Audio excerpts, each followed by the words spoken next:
Hey guys, welcome back with me again in this channel. So on today's video I'm gonna show you how you can remove watermark in the CapCut ending video credit when you are editing your video in CapCut.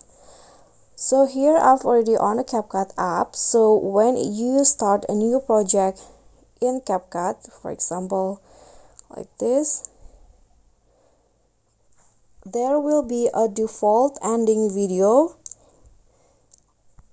like this with CapCut watermark on it. So basically you can just delete it manually by clicking on the ending video and click on delete.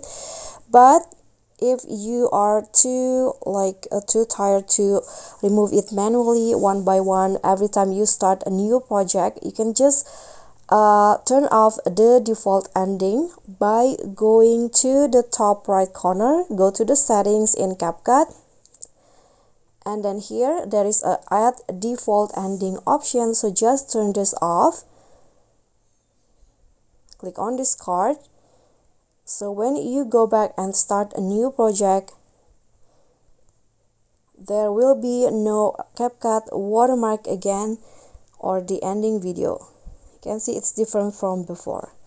Okay, so that's all for me. Thank you so much for watching. Don't forget to subscribe, click on the thanks, like and comment, and also click on the thanks button below. Bye.